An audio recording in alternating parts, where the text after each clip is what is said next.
নমস্কার বন্ধুরা, আমার চ্যানেলে সবাইকে স্বাগত।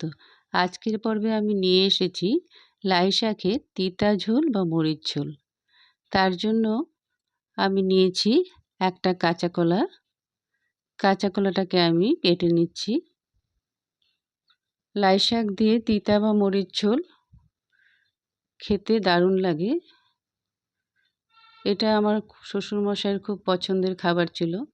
তাই উনি আজ গত হয়েছেন, বহু বছর হয়ে গেছে।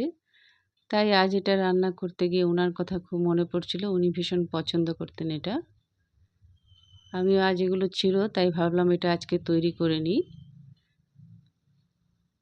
কাঁচকলাটাকে এভাবে আমি পাতলা পাতলা করে ছোট ছোট করে কেটে হলুদ জলে দিয়ে দিলাম। এবার এখান থেকে আমি পেঁপেও দিচ্ছি এটার মধ্যে। তাই পেঁপেটাকে এভাবে কেটে নিচ্ছি। পেঁপেটাকেও আমি খোসা ছাড়িয়ে পাতলা পাতলা করে কেটে নেব, যাতে সুন্দর করে সেদ্ধ হয়ে যায় সমস্ত জিনিসগুলো। পেঁপেটারও খোসাটা ছাড়িয়ে বিচিগুলো ফেলে কেটে নেব। এটা শুক্তো নয়, কিন্তু শুক্তোর মতোই মনে হয়, কিন্তু খেতে অসাধারণ লাগে। এই দেখুন, কাটছি আমি, কেটে পাতলা পাতলা করে কেটে দিচ্ছি পেঁপেটাকে। এর সাথে আমি কাঁচকলা, পেঁপে আর এর সাথে আমি একটা শসাও দিয়েছি। এটা আমি করব লাই শাক দিয়ে। লাই শাক দিয়ে এটা খেতে ভালো লাগে। লাই শাকের অনেক কিছু রেসিপি তৈরি হয়, তবে এটা একেবারে অন্যরকম রেসিপি, ভালো লাগে খেতে। এই দেখুন, লাই পাতাটাকে আমি এভাবে কেটে নিচ্ছি। বেশি ছোট করে কাটবো না, একটু বড় রাখবো। ভালো করে কেটে নিচ্ছি আমি এটাকে।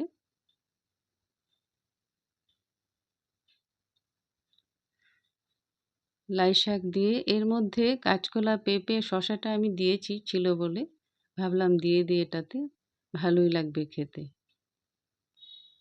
পুরোনো দিনের খাবার এটা, এখন হয়তো কে কে খায় যায় না। আপনারা যদি খেয়ে থাকেন অবশ্যই আমাকে জানাবেন। আমি আজ বহু বছর বাদে এটা তৈরি করছি। দেখুন, লাই শাকও আমার কাটা হয়ে গেছে। এবার আমি উঠিয়ে নিচ্ছি। এবার আমি এগুলো সমস্ত ধুয়ে নিয়েছি ভালো করে। লাই শাক আর কাঁচকলা, পেঁপে এগুলো ভালো করে ধুয়ে নিয়েছি। এবার আমি প্যানে তেল দিয়ে দিচ্ছি একটু। খুব একটা বেশি তেলের প্রয়োজন নেই এটাতে। এটা একটু ঝোল ঝোল থাকবে। তেলটা গরম হয়ে গেলে, এই দেখুন তেল গরম হয়ে গেছে, এবার আমি এতে সর্ষে ফোড়ন দিয়ে দিলাম।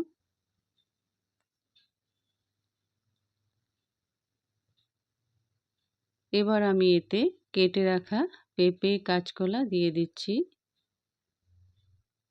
আর এর মধ্যে কেটে রাখা শসাটাও আমি দিয়ে দিচ্ছি। এই দেখুন, শসাটাও দিয়ে দিলাম।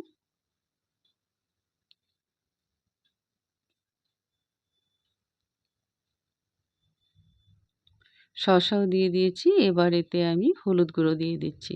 খুব একটা বেশি হলুদ গুঁড়ো দিইনি। সবুজ জিনিসে হলুদ গুঁড়ো একটু কম দিলে ভালো হয় খেতে।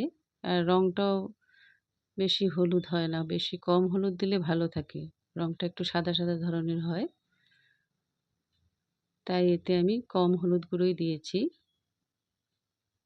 এবার নেড়ে চেড়ে দিচ্ছি একটু।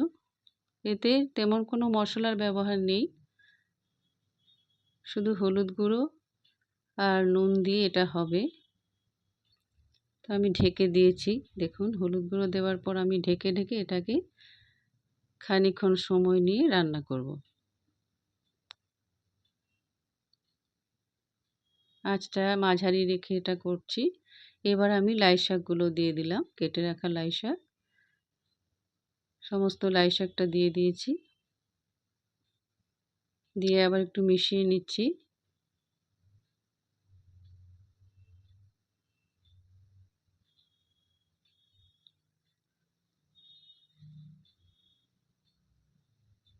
এ ধরনের খাবার কে কে পছন্দ করেন অবশ্যই জানাবেন। স্বাদ মতো নুন দিয়ে দিলাম।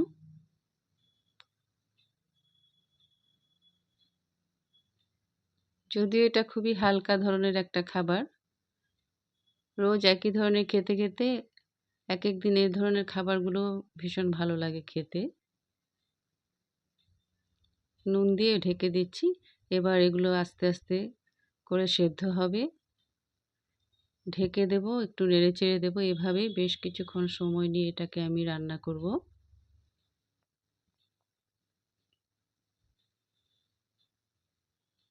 দেখুন, এবার আমি এতে জল দিয়ে দিচ্ছি। এটা একটু ঝোল, ঝোল থাকবে। তাই জল দিয়ে দিলাম। এখন এটাকে সেদ্ধ করতে হবে। সাথে আমি কাঁচা লঙ্কা ৩ টে দিয়ে দিচ্ছি। এবার আঁচটা মাঝারি রেখে ঢেকে, ঢেকে এটাকে রান্না করব সেদ্ধ হয়ে যাওয়া পর্যন্ত।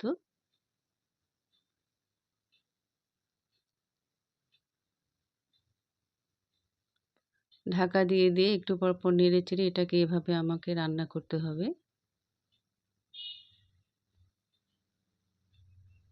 দেখুন, দেখছি সেদ্ধ হয়েছে কিনা। বারবার করে নেড়েচেড়ে এই দেখুন সেদ্ধ হয়েই এসেছে। পেঁপে, কাঁচকলা এগুলো সুন্দর সেদ্ধ হয়ে গেছে।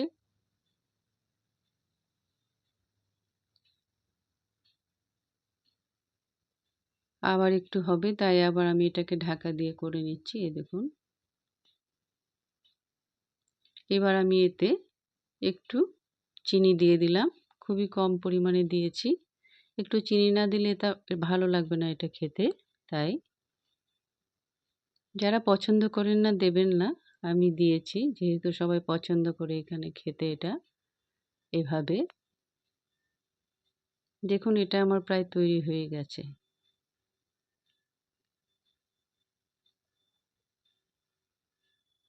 করে দেখবেন আশা করি ভালো লাগবে। তৈরি হয়ে গেছে আমার লাই শাকের তিতা ঝোল। এবার এটা আমি উঠিয়ে নিচ্ছি। সবাই সুস্থ থাকুন, ভালো থাকুন। এভাবেই আমার সঙ্গে থাকুন। আবার দেখা হবে পরের ভিডিওতে। ধন্যবাদ।